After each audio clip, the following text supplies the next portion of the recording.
Well, today's fun. I got Karen MacNeil. She is probably the most influential wine educator in America right now. She's the author of the Wine Bible, which is the best-selling wine book in U.S. history, and she created and edits WineSpeed, which is the country's leading digital wine newsletter. She built the Rudd Center for Professional Wine Studies at the Culinary Institute of America. This is kind of like the Harvard of wine education. It is the top level. She was the wine correspondent for NBC's Today Show. She was the Emmy-winning host of PBS's Wine, Food, and Friends. And she is the only American to have won every major wine award given in the English language. And a couple years ago, she co-founded Come Over October, which is the campaign that a lot of people, including me, credit for bringing people back to wine. And she lives in Napa Valley. Karen MacNeil. So this is a super thrill for me. Hi, Karen. How are you? I'm well, John. How are you? I'm doing great. So obviously we talked a little bit in the intro about what you've done, but let's start by talking about a little bit where you came from, because this origin story is a little bit interesting. So will you back up into time and tell us how you got into this industry at all? Oh, let's see. This is usually best told over a glass of wine and not on a podcast, but I'll give you the short story here. So, I think that a lot of people imagine when you become a wine professional that you grew up, with I don't know, a silver spoon in your mouth, and your parents drank great Bordeaux, and at family dinners you were given a sip, and that it all just evolved from there. But in my case, I grew up very poor in a non-wine drinking family. I ran away from home at 14, and so began my own journey. I was self-supporting from that time, and at 15, I began drinking wine while I was doing my homework. No parents around to say, don't drink wine while you're doing your homework, or even don't do your homework, which they might have said. But anyway, um, what I was drinking were 89-cent Bulgarian Reds. And I was drinking 89-cent Bulgarian Reds because those were the wines in a basket that was called the dollar and under basket by the front door of the wine shop. And of course, I was too terrified to go into the wine shop entirely. And amazingly enough, in all that time, no one ever carded me. I would put my hair up in a bun and put on lipstick and somehow managed to pass for 21. But what was so good about that, in a way, is that good wine, not great wine, good wine is an important place to start. I was probably, I don't know, 27, 28, 29 before I ever tasted what might be considered a great wine. But I was in love with those Bulgarian Reds. I loved, Lieb from Milch, Blue Nun Lieb from Milch. I graduated to the worst Chiantis possible, and I loved every minute of them because wine is it's such a both a sensorial and an intellectual pleasure, and even humble wine can be that. So my beginnings in a wine career, needless to say, were very, very humble. So eventually you get to New York, and let's talk a little bit about that. What was the transformation from 15-year-old doing homework to young woman now living in the big city, and how'd that go? Yeah, I had grown up in this very deserted desert area of Nevada, and at about 19, I decided that I should be in New York. I'm not sure this was a great decision because when I eventually arrived in New York, I had $6 left and I knew no one. And New York in those days, we're talking about the 70s, was was frightening. I mean, New York was on the verge of bankruptcy. It was a very difficult, hard, frightening place for a young woman with no money, no access, no friends. But being an incredibly hard worker, I mean, within 24 hours, I had three jobs, and um, in my heart, I had the hope that one day I could be a writer, and this was, I think, in part because I came from a family where no one had graduated from high school and where no one could probably form a grammatically correct English sentence. I mean, these were not people who loved words and loved reading as I did. Um, so I eventually I began trying after my three jobs, two paid and one unpaid. Late at night, I began writing stories, writing articles, and sending them out to magazines in the hopes that I could get published. And I lived in a fifth floor walk up in sort of on the verge of Hell's Kitchen in New York, a terrible, terrible fifth floor walk up. Um, but anyway, in this way of sending articles out, I collected 325 rejection slips, and actually 324 because my 325th article sold to the Village Voice for $30. And I was ecstatic because it was that article that launched my career as a writer. You just need one break. And did you kind of feel it? I mean, especially then, that was pretty prominent, publications. That's a pretty big get. But did you just feel it like after that was published, you're like, I'm on my way? Um, Or I you just felt had $30 and you felt better?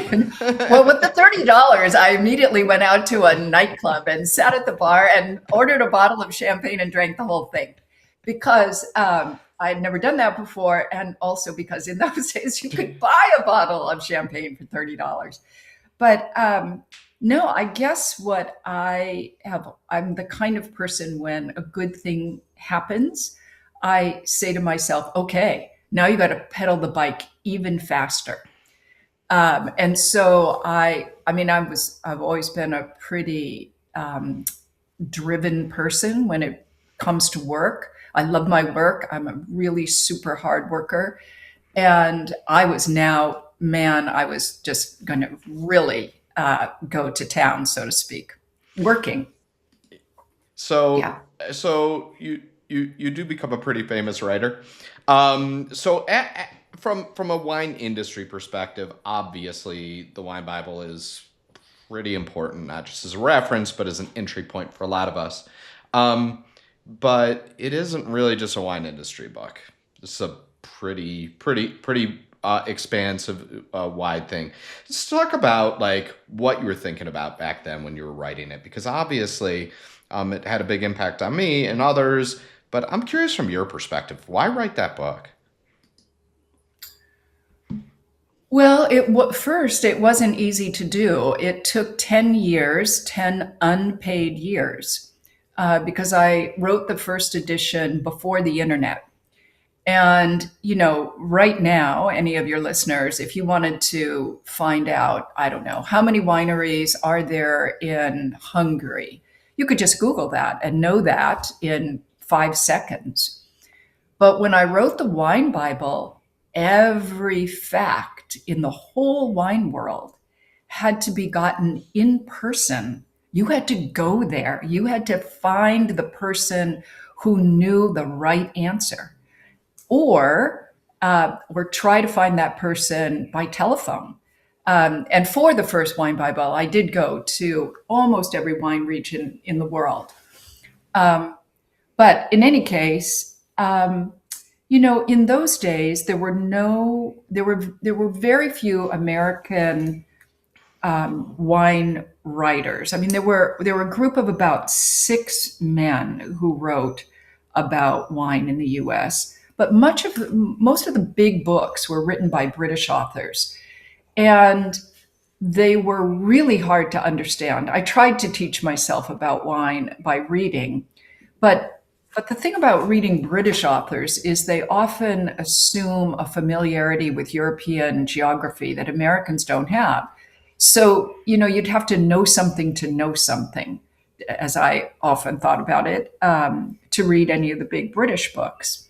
And the American wine writers at the time, who were all men for the most part, they were all men, the most important ones were, and they had copied this British sense of class distinction and elitism, and they kept wine to themselves in a sense.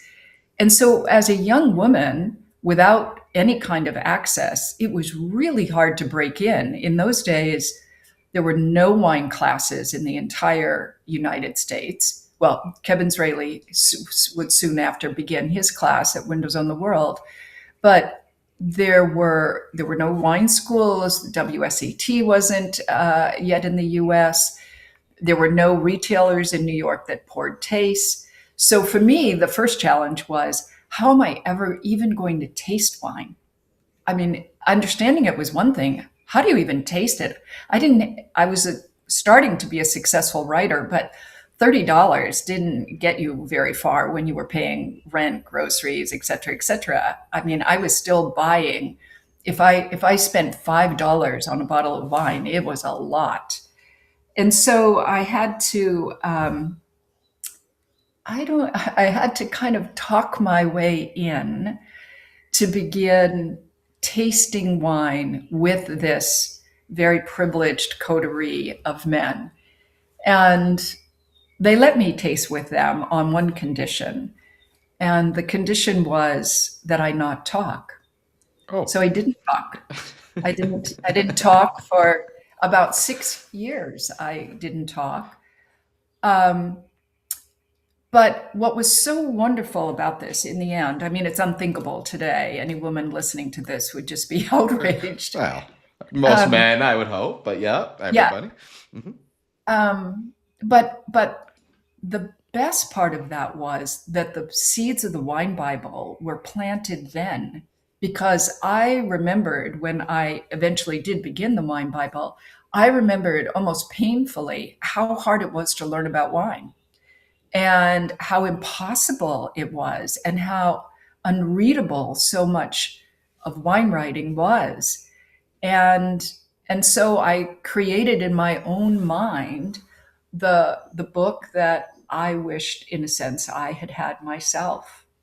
Yeah. I think it's interesting too because for a lot of us, it really was like the thing that we would read in order to figure out what it was that we needed to learn, right? And then we all went through our classes and basically memorized some compressed version of that book and then forgot it and now use it as a reference. But I think that that is like a really important kind of part of the story. At some point you end up in California. Roughly when did you get out there? How long was Yeah, that? I mean, by the time I left New York, I mean, I was a pretty successful writer at that point, and I've always had my own business. So I left New York in the mid '90s because I believed that being closer to grapevines was actually would actually make me a better writer than I even was at that time. That even though I wasn't going to become a winemaker, that something about the osmosis of living in agriculture, living around viticulture, would would would be inspirational. And I think it has been.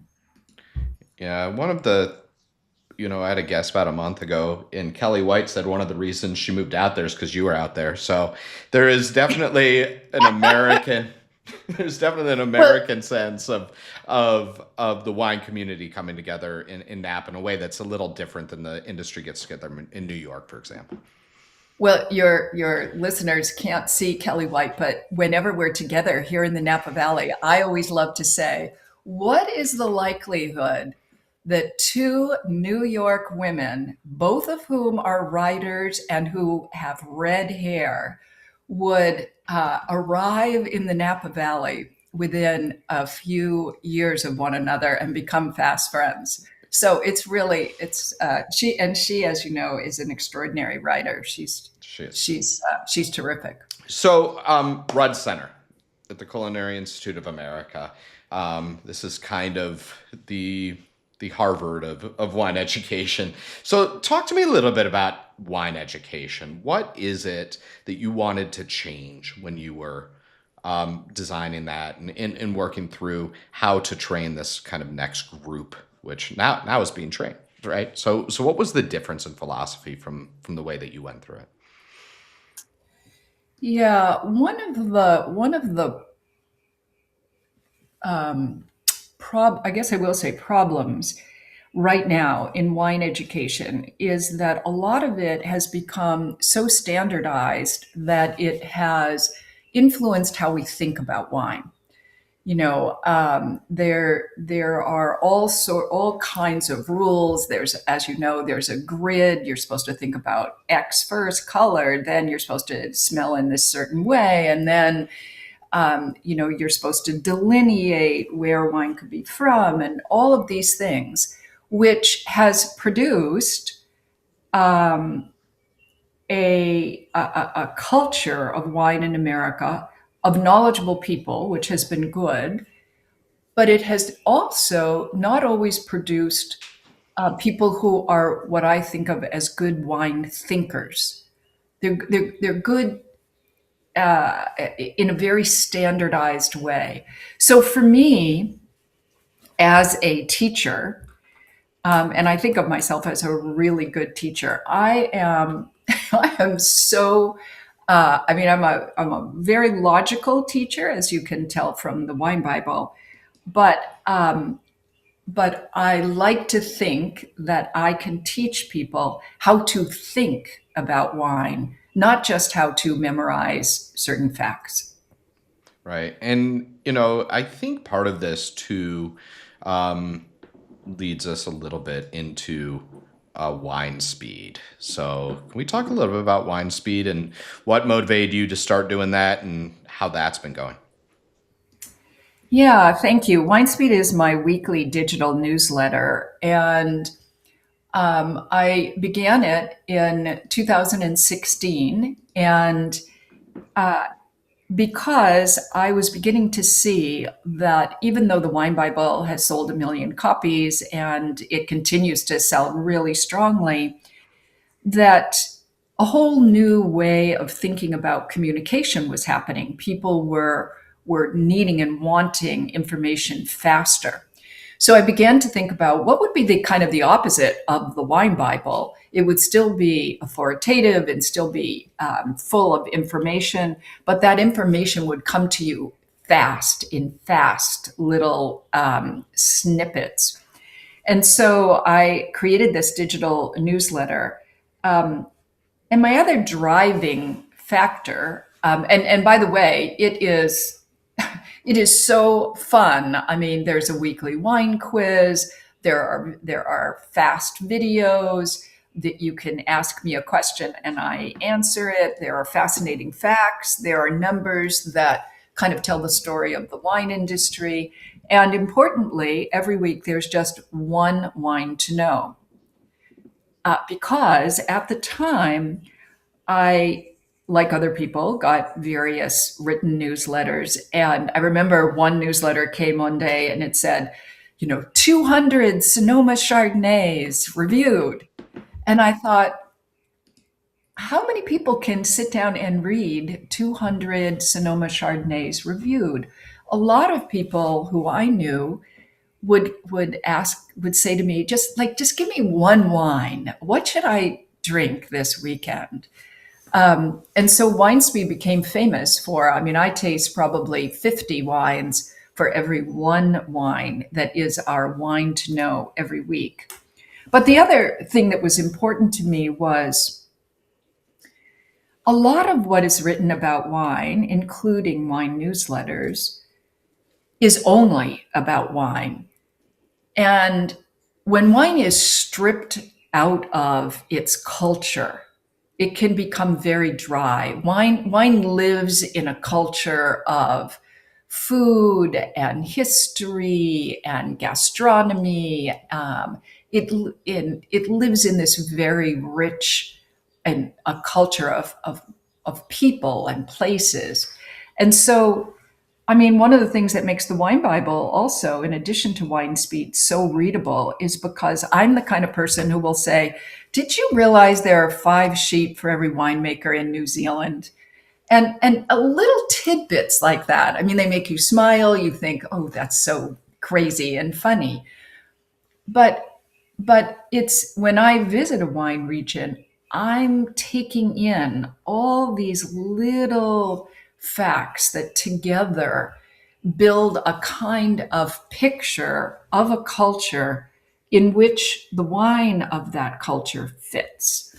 And so WineSpeed also, I mean, it has food and facts and history and current things that are happening, because I believe that wine is most exciting when it is in its natural milieu.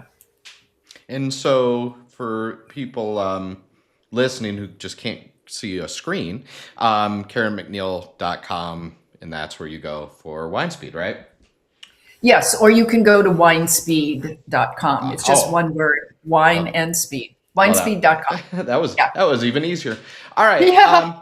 So amongst all your initiatives of teaching and bringing everybody together, you are the founder, inventor of Come Over October, and I definitely want to talk about that because obviously, um, it has become it's become at least an industry, monthly holiday.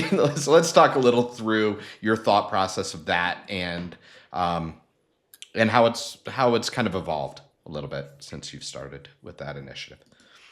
Yes, Come Over October is the largest grassroots pro wine campaign ever launched in the US. Um, it's a pro bono effort for me. It's a labor of love. And I thought up this idea in 2024.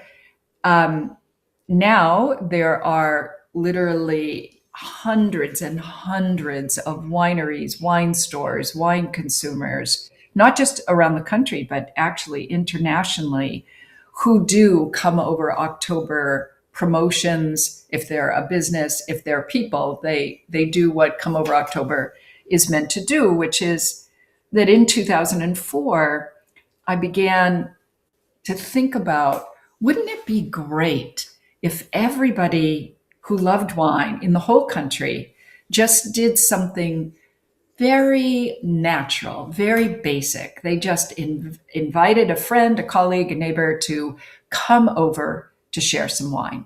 And wouldn't that be a great thing, not only for people, because we are social animals, we like to be together, but it would also be great for the wine community. And because I'm a writer, I liked the rhyme, Come Over October. So I shared that idea with 2 friends of mine who are communications and marketing experts, Gino Colangelo and Kimberly Charles. And the three, I said, okay, I have this idea. It could either be, a bad idea and crazy, or I don't know, what do you think? And both of them said, ooh, this could be a really powerful idea. And so the three of us formed a small mission driven company. And that year we launched Come Over October 2024. That was our first year. To date, we've reached wait a minute, 3.9 billion impressions in the media. It's been enormously successful. Yeah, I guess we're not beating dry January yet, but it does kind of come back to this issue about younger people, right? And we've had a little uptake. I'm gonna give you as much credit as anybody for that because of this initiative. But what are some of the aspects of the industry that we can look at in order to do a little bit what you did in Come Over October, open things up a little bit, and make maybe wine a little bit more of an antidote for loneliness rather than a health concern? Yeah, it's very interesting that so much of the discussion about wine is very binary. It's either, it's abstinence or abuse.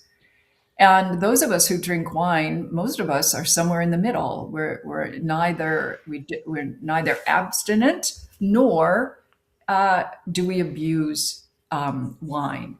And so I think part of the challenge with the way some of the legacy media is writing about wine is that they do have this very binary way, and that is just simply not true of most societies, of any society that I know of. Um, but the other thing is that in the discussion about wine and health, what is often not talked about is what I think of as well-being. And well-being is a complicated idea. Well-being is based on, in part, on pleasure. I mean, there's a reason that food is pleasurable. There's a reason that wine is pleasurable because, as anthropologists point out, pleasure is built into the evolutionary code. If it hadn't been, we would have all thrown ourselves off the rock in the caveman days. It just wouldn't have been worth it to go on. Life was too hard. So, but we stayed around on the planet because pleasure sustained us. Just the right amount of pleasure is an integral part of well-being, along with you know good eating and exercise and all those things. Um, so for me, I am trying my hardest to be that voice saying, wait a minute, wine, wine is intimately and historically tied to this concept of well being. And we can't ignore that. That has been true for 8,000 years. Whole populations have been a part of that. You can't just decide that no, it's no good. We're throwing it out. It doesn't make any sense. It doesn't make any sense intellectually, and it certainly doesn't make any sense historically. I'm a really good researcher, and I can tell you that the way wine is embedded into so many cultures and is a part of those cultures' well-being is absolutely a fact. And we are for a complex set of reasons, we're not talking about that today. I am, though. I'm determined.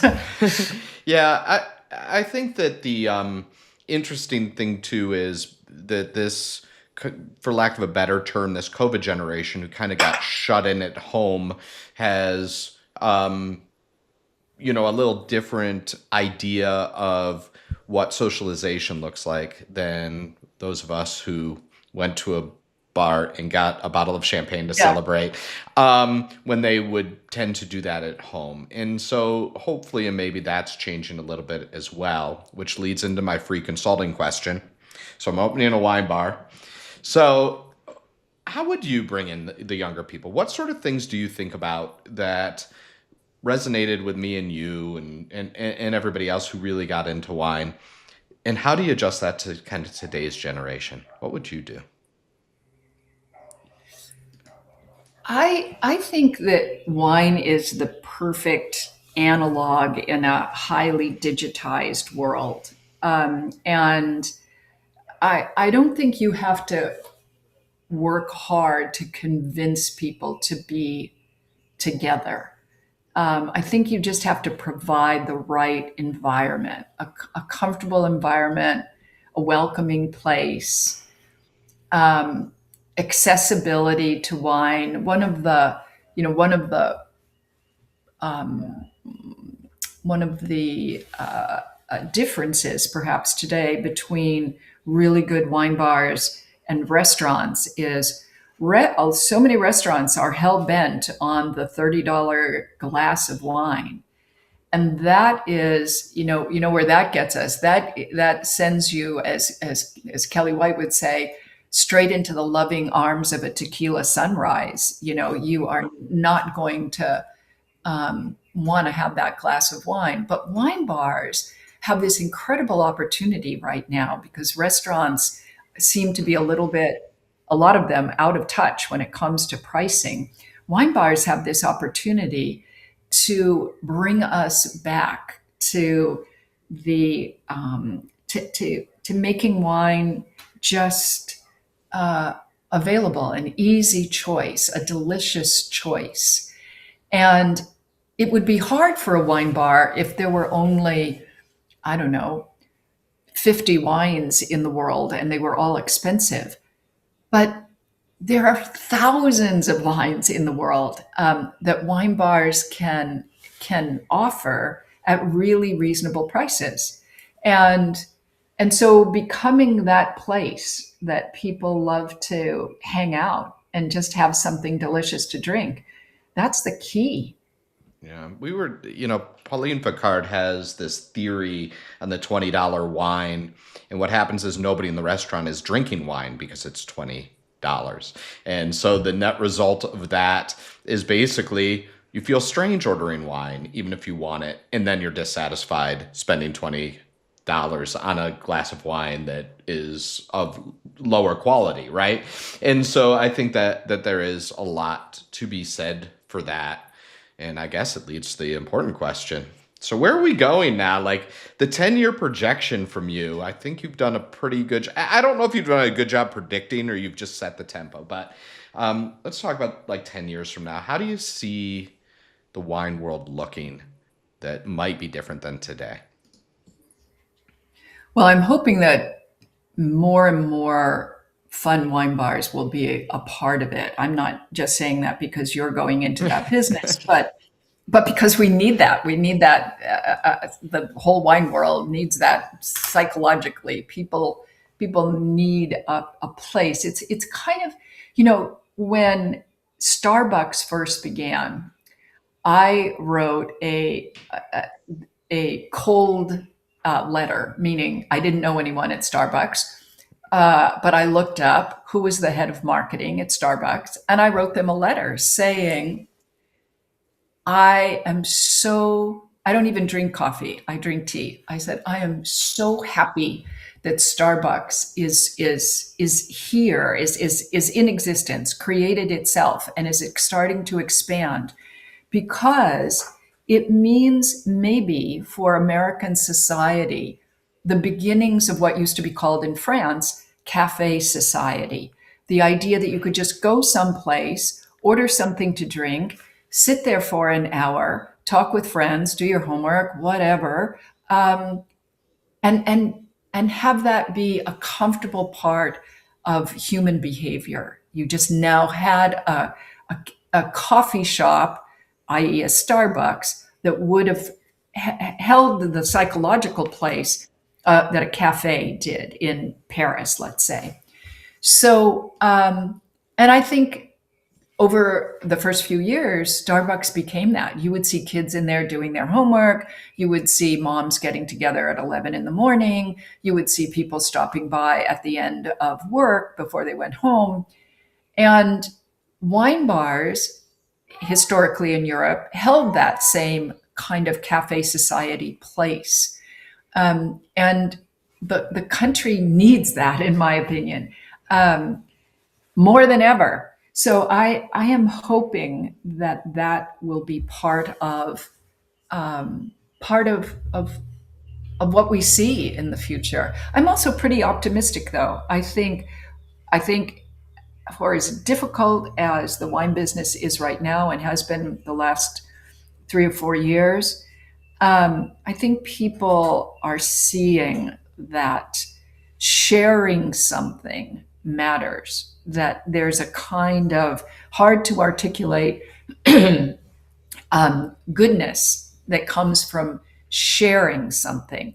And you don't really share a gin and tonic. You might have one at the same time that someone else has one. But the thing about wine is that it is shared, and there's something deeply appealing about that. And I believe that people are starting to understand that. Yeah, a lot of the world has a culture where you share a bottle of liquor, like where you share whatever that liquor is around the table. And in the US, we only really do that with wine. And so that makes it kind of a unique spot for people to come together, which is maybe especially Western European and US related. But yeah, there are Yeah. other places in the world where you get to share other stuff. Maybe it's probably better with some of the liquor I've drank around the world that we stick to wine. Um, so you've worked on so many things. Is there something you're working on right now that's very exciting to you that we haven't touched on yet? Yeah, I'm working on a new book, but I can't say what it is yet. It's not the. I will do another edition of the Wine Bible too Oh, shortly, but yes, I'm working on a very different kind of a book. It's still related to wine, um, but that has me spending marathon 14-hour writing sessions on the weekends. So we'll see. I mean, writing is as they would say in Las Vegas, you're betting on the come line, right? You don't know if something will be successful or not. You're betting on yourself, but and if it doesn't work out, you're out. I mean, if the first Wine Bible had not begun to sell, I would have spent hundreds of thousands of hours over 10 years for naught.